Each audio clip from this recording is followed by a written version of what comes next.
this episode was a total waste of Toppo's character. I mean, literally, like this episode just crapped all over him. Just get out of here. Got pushed out of bounds. And now essentially it's basically just 4-on-1. 17, Frieza, Vegeta, and Goku versus Jiren. And it's so even, I mean, just not even based off of power, but just on that alone, like Universe 7 now has the upper hand. They have more players on the field now, so if the timer hits 0, they get the win by default. Because even if Frieza pulls one of his shenanigans, where in which he tries to betray Universe 7, I just don't see it happening at this point. I seriously doubt that Jiren would even allow that at this point. I think he's just going to start taking, start sweeping the floor with whatever he can. Just start taking care of business. But I cannot believe that Topo, a character who is supposed, I mean, God of Destruction level character, God of Destruction level Topo, failed to take out anybody. Like after his transformation. It's like, what good is the transformation? What good are the shiny colors and the nice visuals and the nice tattoos if you can't even take out one guy? And it has really nothing to do with the elimination itself. Like, if you want to take out Topo, by all means, take him out. Okay, just get him out of there. But don't get him out of there and then leave 4 dudes on the field after he gets eliminated, because then that's going to make me question, what was the point of the power boost in the first place? And it's instances like these that kind of make me think that perhaps, like, maybe the show could benefit from a little bit more planning, a little bit more management.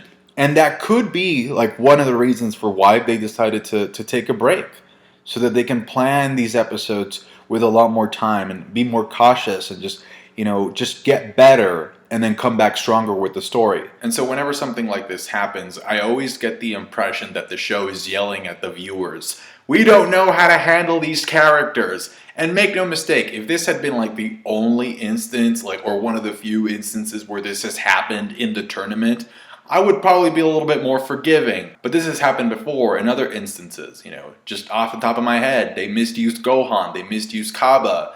You can argue that they misused Ribrianne to a certain extent. I remember Universe 4, there was a mystery surrounding 2 of the fighters from Universe 4. And they were just kind of like throwaway antagonists in the end. They got dealt with very easily despite the mystery that was surrounding their characters at first. And to be fair, there is a line in the episode in which Topo states that he's kind of like being cautious about how he uses the Hakai. He's not going crazy. He's actually controlling it because he can't risk destroying his opponents, because then he would be disqualified. But even then, I'm pretty sure that if they had wanted to, they could have found a way of writing it so that Topo is still controlling his energy, the energy of destruction, so that it doesn't completely erase like these contenders, these opponents that he has, while at the same time allowing him to have enough power to at least take out one of the 4 players that are still left on the field. Anyway, the episode starts and we get a little bit of repetition of what we got last week with 17 versus Topo. The way the episode ended last week is the way that this episode started, like literally with the same sort of content. But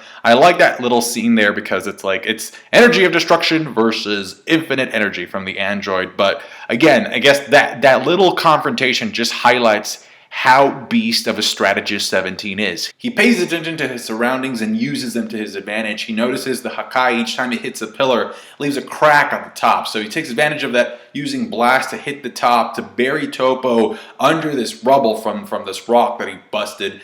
And then Topo doesn't really, like, that doesn't faze him. He just gets out of there. But at the same time, again, you have to remember, 17 is trying to do his best to stall for time. Best strategist in the game thus far to date. In the preview, it's kind of funny. He actually lines up a row of barriers to try and stall Jiren, to try and stop him. Obviously, it's not going to work. We actually see Jiren busting through these android barriers like crazy in the preview. But again, it's like he's a great strategist. Unfortunately, since we know that he's fighting Jiren next, I know I say this, it feels like I say this every single week, but I think like this time it's for sure. I actually got this screenshot of like the white screen. Usually that's not a good sign in Dragon Ball. Whenever you see this white screen and the lines fading, it sounds like it's his time to leave the stage. But again, great strategist overall. I really enjoyed him in this tournament a lot. Frieza shows up and actually helps 17 avoid a blast that is aimed at him by Topo. Topo is like charging the sphere, and it's actually kind of funny because Frieza hits the sphere with a laser beam, and it explodes, and the explosion kind of sends 17 flying. So I don't know if that was like Frieza's way of sort of like getting 17 back for hitting him with a rock, while at the same time sort of saving him in the past. Anyway, Frieza tries to restrain Toppo with paralysis. It doesn't work. He busts out of there. And at that point in time, the fight has just shifted pretty close, extremely close to the Jiren versus the boys fight. So much so, in fact, that Jiren actually sends an attack 17 in Frieza's way. But then 17 gets up by the end. We don't see Frieza. So in a way, it's kind of like Frieza essentially ends this episode the same way that he ended in the previous episode, which is out of sight, damaged, and probably just lying on some rock somewhere. That being said, this episode was essentially tailor-made for those of you who are Vegeta fans at heart.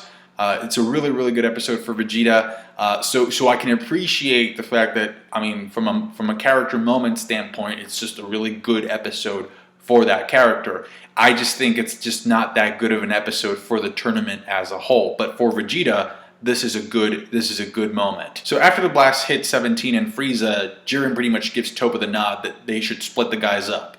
Toppo with Vegeta and then Jiren with Goku. I do not know why Toppo didn't take advantage of Jiren's blast hitting Frieza and 17 to at least, again, take out one of the guys, but whatever. So Vegeta at first, as is normal with these things, is getting trashed by Toppo. Final Flash doesn't do anything against the Hakai. The Hakai just pretty much overpowers it. But I did sincerely appreciate the fact that even as Vegeta is being pushed back by Toppo, there is a moment, it's a very, very small moment, he actually lands a kick on Toppo's knee. It's like, oh, you got me there. Oh, I'm a god of destruction. How dare you kick me in the knee? I gave up everything for this form. I gave up my ideals. I gave up my values. All that matters is survival. And if justice doesn't bring survival, then it's worthless. The problem here, though, is that he just couldn't let go of the mustache. And that speech just kind of has the effect of putting Vegeta in a position that gets him to reflect on the things that he values, more specifically the people that he values. What I liked about the moment is that he thinks about his family in addition to thinking about the promise that he made Kaba.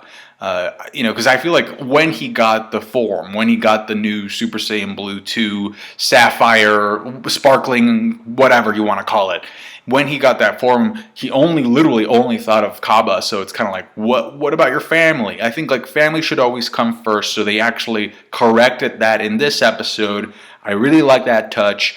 It was good. He gets a rage boost. What I did notice is that sparkling blue aura kind of has like a similar effect to what Toppo's Hakai aura had in the previous episode, where it kind of like it dissipates energy. So Vegeta's capable of using that sparkling blue aura to just go right through one of Toppo's energy blasts, and also a Hakai sphere. He just busts through that energy of destruction by the end of the episode. So that's actually pretty impressive that aura is capable of doing that. It's kind of like he's using protection. That sounded weird, but you know what I mean.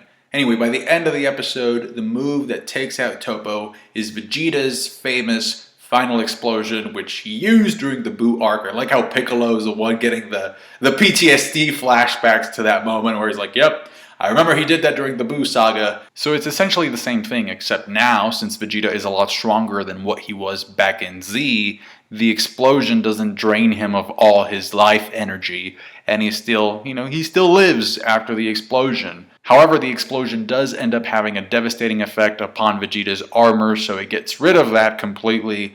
And then also Beerus states that after this move, Vegeta is essentially, he should be out of energy for all intents and purposes, so he's pretty much like he's drained. Yet, in the preview, if you notice, he's actually teaming up with Goku once again to fight Jiren, and look at his form right there. It's like he still has like the sparkling blue aura there, so did he recoup energy? Did he not use it all up? Or did Frieza or 17 transfer some energy to Vegeta? That's a question that I have. So I'm really looking forward to seeing how that fight against 17 goes. I mean, that's literally a fight that I never thought would happen. Jiren versus 17. I also believe this is the first time ever that we've seen Jiren smile. And to be honest with you, I do not know if that's a good thing or a bad thing, but I mean, he looks kind of like cuddly in this picture right here. He kind of looks like a superhero ready for battle. That being said, he was kind of a jerk to his teammate, to Topo, when he got eliminated. But you know, despite him being a jerk, he was telling the truth. I mean, it's like I personally expected more of him, so it's like at least he's honest. That's gonna do it for me, guys. Thank you so much for watching. Overall, I think this is the definition of a mixed episode. I'd say 50-50. I think the Vegeta stuff was great. The way they handled Topo in the episode, not so much, especially coming out of last week. But I will say that the issues that this episode had are not specific issues that are just about this episode. I feel like this is a pattern that's been happening in the tournament in the past. Like there's a history of these things happening where they kind of like mismanage characters that they previously set up to be a little bit more important or have a bigger role in the Tournament of Power. But those are just my thoughts, so please let me know yours down below. Subscribe to my channel if you haven't already, because I do Dragon Ball Super reviews every Saturday night. And if you appreciated some of the commentary, some of the points that I made, I would really appreciate a thumbs up, but you don't have to. Thanks a bunch. Bye.